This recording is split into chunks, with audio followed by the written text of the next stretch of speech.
Hello po, I'm Heda. We're continuing the video. Na-delete ko po yung first na video. So anyway, uulitin ko na lang. Okay, so as I was talking, okay, ito po yung sa mga OFWs, parang meron po tayong dalawang groups.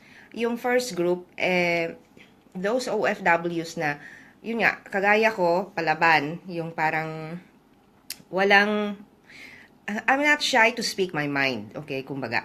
So, for those of us, okay, na kagaya ko, I would encourage na to reach out, okay, to those others na, kunyari, quiet lang, tapos yung hindi masyadong nagsasalita. Kasi most of the time, those are the people who need a voice.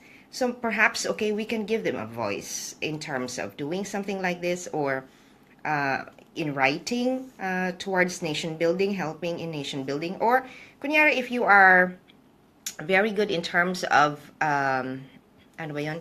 Yung organizing organizations or groups, then you can contribute in that sense. Now, doon naman sa mga very quiet, okay, and then kumbaga yung hindi masyadong palaban na groups, okay, of OFWs, I would really encourage you to learn, okay, ang tinatawag dito is advocating for self. Okay, ibig sabihin nun, learn tayo na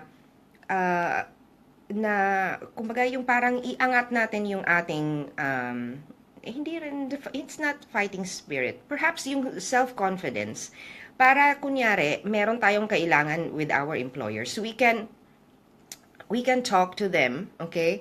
So, but before we do that, kailangan po malaman natin kung ano din yung skills or talents that we are putting forward, or ano yung ino-offer natin, what do we have that the employer can benefit from. So, meron po tayong list, okay, dapat, of the things, okay, strengths, talents, skills natin. Your resume. Pero, apart from that, kasi may mga things din na pwede mong maibigay sa trabaho, like yung willingness mo to go above and beyond, kumbaga kung ano yung kailangan sa trabaho. That is also something, that is a skill that you bring to the table, but you don't necessarily write in your resume. So, you also have to have your own list of the things that you can do and the things that you can offer and you bring to the table for your employer.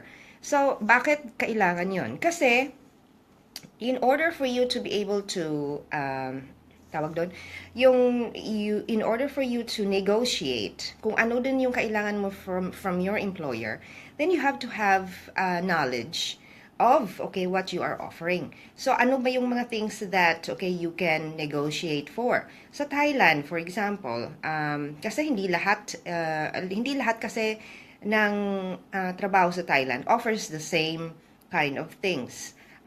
Ano ba ang pinaka-basic pag nagtatrabaho ka sa abroad? Kailangan mo ng work permit, kailangan mo ng visa, and you have to demand, okay, a health and medical insurance. Bakit po? Kasi pag nagkasakit ka, okay, who's gonna look for you? Who's gonna shoulder the expenses? Kasi most of the time, ang OFW live, okay, from paycheck to paycheck. Let's be honest about that. No matter minsan, okay, how much money we have, there's always something that comes up. Okay, may relative na may sakit sa Pilipinas, or merong kailangan sa school yung mga anak, mga ganon. So, there's an emergency or something. Yes, of course, okay, we need to save, okay, and for those of you na kagaya ko na late ko na nalaman, okay, what is personal finance, okay, I would actually recommend, okay, that you find this in bookstores sa Pilipinas. Meron itong series. And the reason why I'm advocating for this is because in my experience, okay, among OFWs, among Filipinos, whether it's back home or abroad, there are so many of us na kasi hindi tayo tinuruan sa school, hindi rin tayo tinuturuan minsan sa families to be financially savvy. Hindi tayo, ang Thai is very financially, savvy sila, practical sila.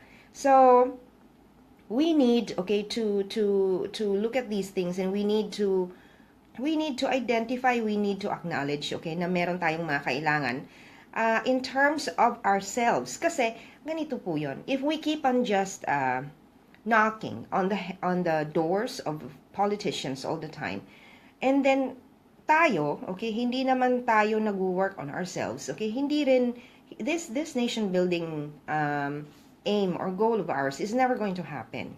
So, dapat, okay, all levels of society, we really have to turn, okay, ourselves around. We need to help each other, we need to talk to each other, we need to encourage each other in order to upgrade, kumbaga. Mga sinasabi natin, yung mga catchphrase natin na level up, ganyan. Do we apply it? We have to apply them kasi we are calling on journalists, okay? We're calling on our politicians, okay, to own up to their shit, kumbaga, sa totoo lang. But, okay, are we doing that? We also need to own up to our own crap, kumbaga. Sa sarili natin, we also have, okay, to learn to develop ourselves. Kasi, eto po,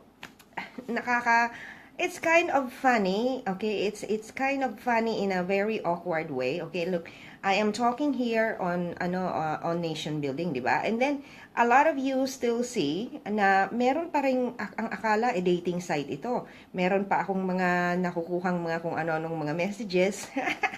Meron akong mga questions ng are you happy? Mga ganon. Look, okay. Meron din tayong, which is we really have to emphasize and talk about this. Meron tayong groupie attitude. Okay? Ano yung groupie attitude? Mahilig tayong maghanap ng i-idolize. Kahit po si Digong, kahit si Duterte, he doesn't want people to idolize him. During the campaign, one of the biggest things that I noticed na sinabi niya is this, okay? And I think it's lost on a lot of people. He said, wag niyo akong panoorin na parang sine.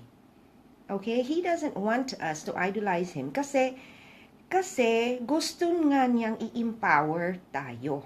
Okay? Gusto niya tayong self-sufficient. Bakit? It's a burden, okay, for him, okay, to have 98 million people on his back. So each of us, okay, have to, kumbaga, carry our own weight in our nation, in our country, in this nation-building goal. Hindi pwede yung nako, sige, go lang tayo kay tatay, tapos tayo naman, we're not working on ourselves. That is not helpful for us as a people. It's also not helpful for our families. It's not helpful on the leaders who really have heart and sincerity and authenticity in terms of their wanting to help us. So, when I say, or when I ask us, okay, kasi may mga, kasi it seems like there are people, okay, who are listening to these videos, okay, so I'm going to call on us na yung pag sinasabi kong tulungan lang tayo, talagang tulungan, in a sense na, kasi pag nag-uusap lang tayo dito, okay, yung mga iba dyan, okay, na feel lang nilang, okay, parang masarap lang tong pakinggan mag-English, okay, so andito ako, this is not about that, diba? So this is about we need to work hand in hand. We need to contribute. Each one of us needs to contribute towards nation building. Okay, we already called on our rich and wealthy. I even called on our church leaders, okay? I even called on our journalists and our lawyers, okay, to get their asses off their seats and do something. Now, we also need to call on ourselves, okay? Kumbaga, tayo, bawat isa, kailangan meron din tayong gawin. Now, one of the biggest things that I really would encourage us in our families to do is to stop two things that we do with our children. One, ang bata pinipilit na either sumayaw, kumanta, or kailangan ang grades perfect, or kailangan na very good in terms of yung habits and yung ginagawa ng bata. You know what? Okay, those things, we shouldn't be doing that. Kasi ang praises, okay, yung praise na very good, it doesn't tell the child kung ano yung magandang ginawa niya. Yung parang the child will always have to parang we are raising kids who would always feel guilty pag meron silang masamang ginawa, or they did not follow rules, or hindi sila naging perfect sa test, okay? Or meron silang contest na sinalihan tapos hindi sila nanalo. That phrase, okay, very good, is actually, it doesn't help raise kids who are empowered. It doesn't. Ano ang dapat nating sabihin sa ating mga anak? Kunyari, first and foremost, we also have to learn to identify ano yung talents ng mga anak natin. Most of the time, ang nakikita ko sa atin is kung ano yung gusto ng nanay at tatay, yon ang magiging talent ng anak. No, okay? We have to, okay, by the time a child is, okay, makinig kayo dahil teacher ako, by the time a child is 2 or 3, okay, you will, as a parent, if you are looking, if you are watching, if you are observing, okay, you will see ano yung talent or interest ng anak mo. And it's not gonna be the same as yours, okay? Now my interests when I was young was health science. That's why I went into nursing. And then I was interested in writing. I was interested in speaking in English, okay? So those were my interests. Now, my firstborn child, okay, she's 15. She doesn't have any of those. She's not interested in school, okay? I always did well in school, although hindi ako pala, I wasn't studious, okay? But I just knew how to do tests very well. Okay, so, but my child is not, okay? She doesn't like, she's not academic, okay? Pero pag meron siyang interest on a subject, she will do very well on it for the learning, not to get scores, okay?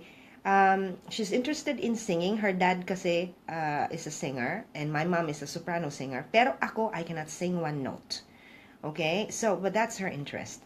She likes art, and she wanted to, perform on stage. Okay? I'm not that. So, how did it get to that? Na, ibang-iba siya from me.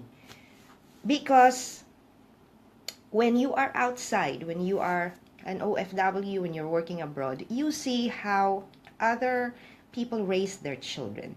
And you read books, okay, and then you compare ano ba yung tama, ano yung mali, and then what you apply kung ano yung nakikita mo na better. Kung how you were raised, okay, you wanted, okay, your children to be better. It doesn't mean na mali yung pag-raise sa'yo. It could be kasi our culture dictates that, or pervasive kasi siya everywhere in our country. So everybody's doing that. Now, tingnan mo, Cherise Pimpenko did not make it as a very big celebrity in the Philippines first. Meron siyang audition na pinuntahan na they did not even let her sing, or they did not even acknowledge her talent. Ang sinabi lang is wala siyang look. Di ba nasa maalaala mo kaya na story niya yan? But, okay, look, she was discovered on YouTube, okay, and she was, and a lot of people, okay, the world saw that this girl, okay, has so much talent.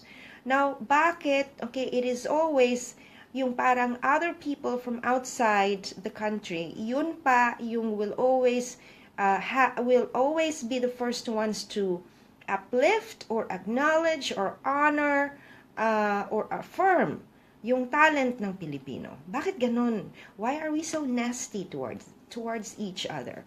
Why are we so mean, okay, with each other?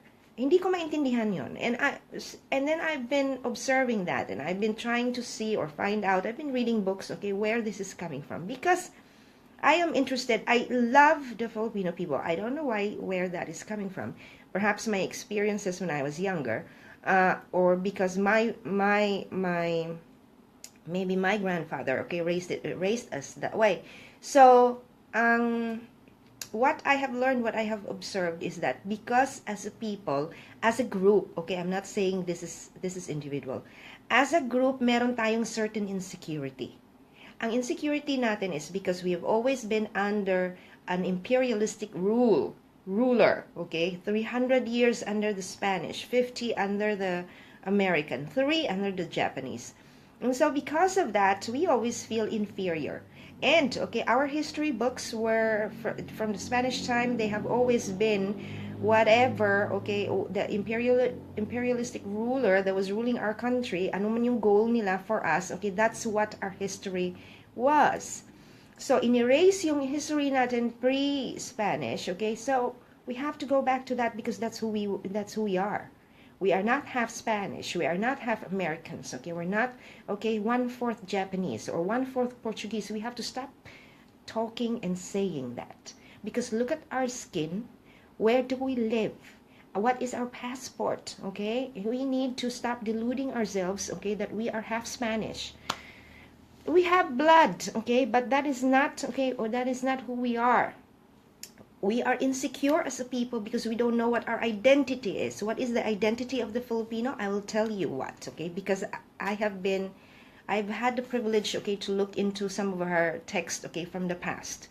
And that is because, okay, I have discovered with my sister a martial art, okay? Kali is a Filipino martial art, okay, that is gaining a lot of respect, okay, around the world in terms of martial arts people.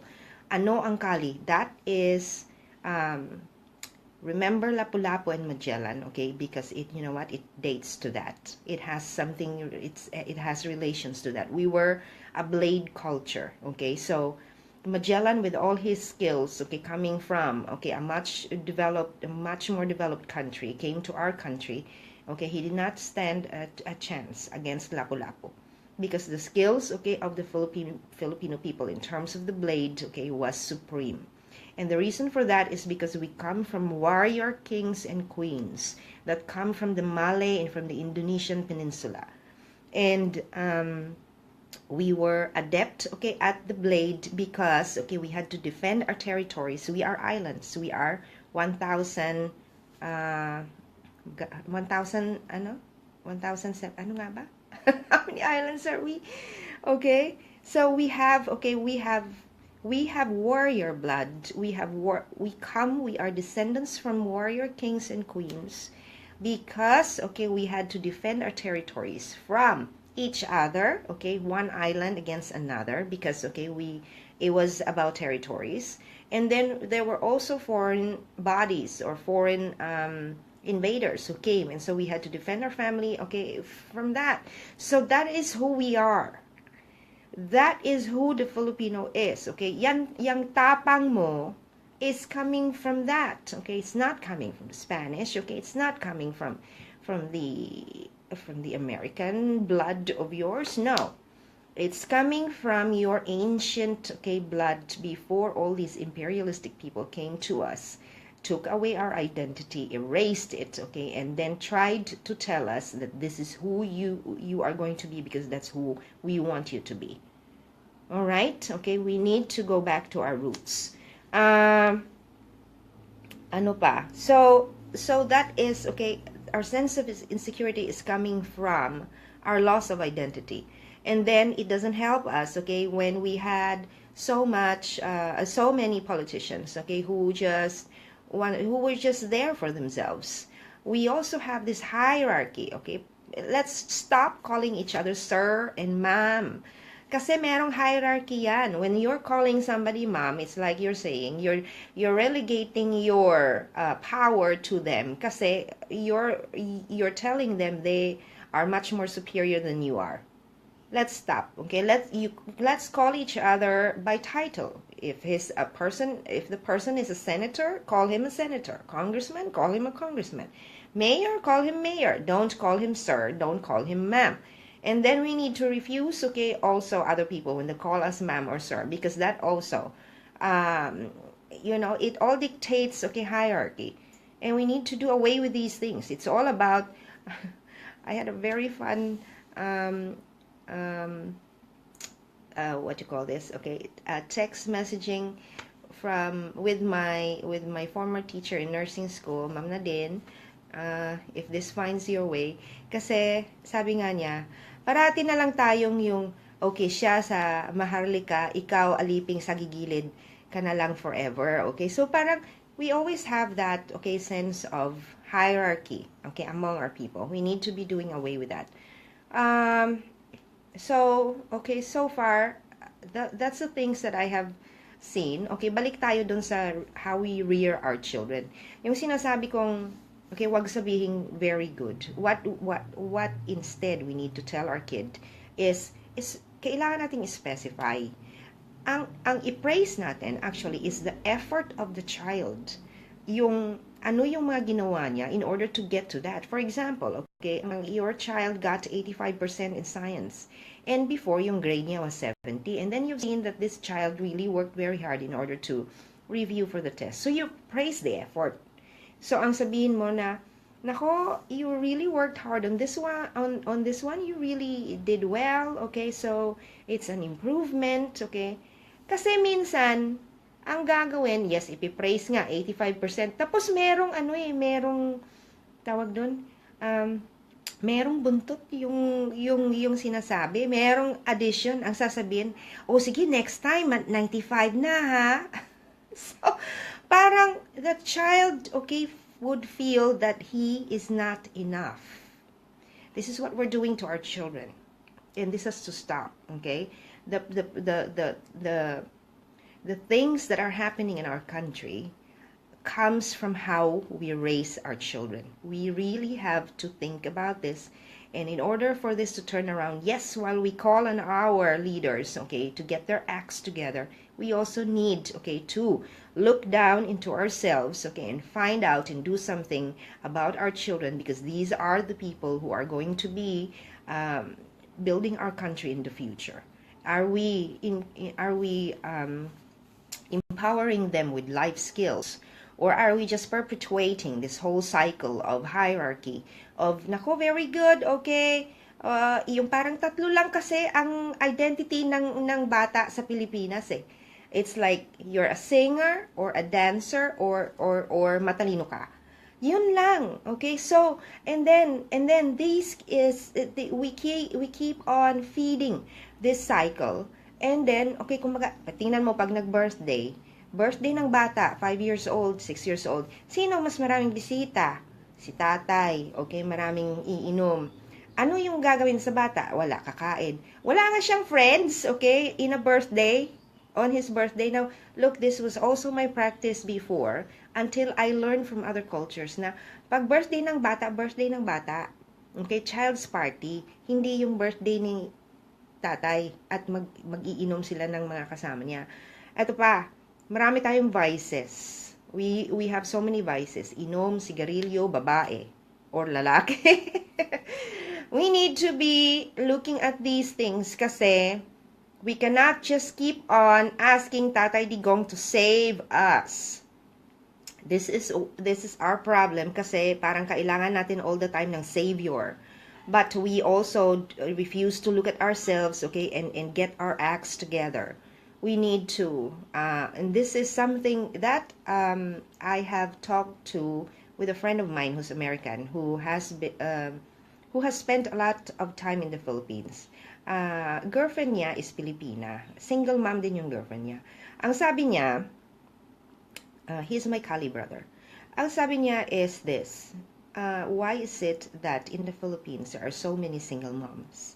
There are so many women, okay, who were left by their boyfriends or their husbands, and they are left with their children, and they are left with the responsibility of taking care of their children. We have to own to that shit. You know what? That's crappy. We really do. Okay, kasi that's true and that's real. And he spent a lot of time in Manila, and so that is really happening a lot, okay, in our major cities. Saan nanggagaling yon? In our families, okay, we have this attitude na hindi natin, yun nga, we don't call out our family members kung meron silang maling ginagawa. Yung calling out is hindi yung pagagalitan or yung parang isa-shun na siya. No, kumbaga yung parang guidance, okay, guidance, kasi lahat naman tayo, we need that. It's not easy to go on our paths in life with just ourselves, okay, to guide us, kasi nawawala tayo. I need my friends, okay, to tell me sometimes, okay, to give me feedback if I'm doing something wrong. I ask them, My sister, I talk to her a lot, okay? I talk to her every day actually on Facebook. Because we need each other to keep ourselves, kumbaga, on the right track. There is a book called The Power of Two. And what this book says is that if you find somebody that you, hindi necessarily husband or wife, it can be a friend, it can be a brother, a sister, an aunt, a cousin, a best friend, okay, na you go through life together. What it means is that you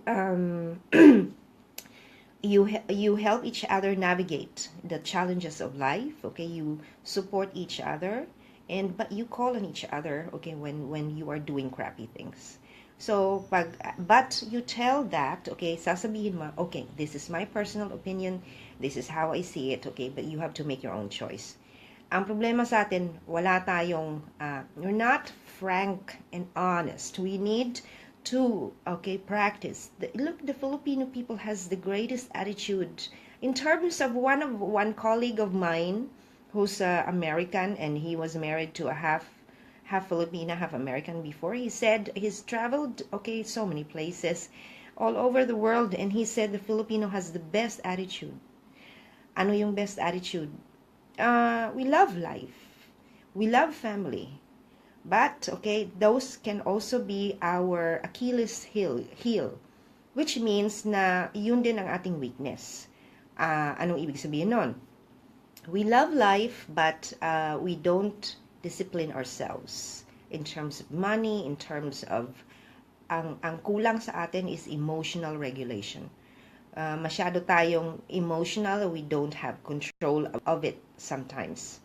If you want, okay, to learn about discipline, if you want to learn how to go through life very well, hanapin niyo yung libro ni John Wooden.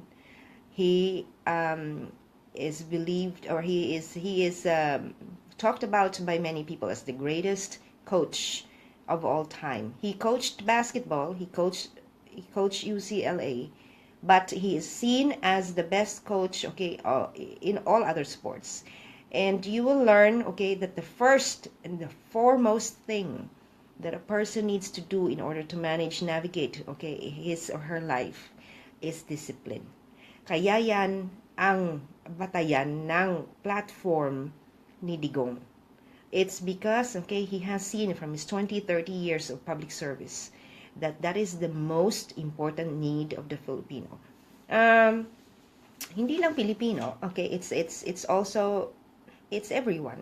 But among us kasi, madami na kasi tayong mga cultures, okay, na because of these of all these imperialistic rulers who come our way, yung kumbaga yung parang naging ano na tayo, halo-halo.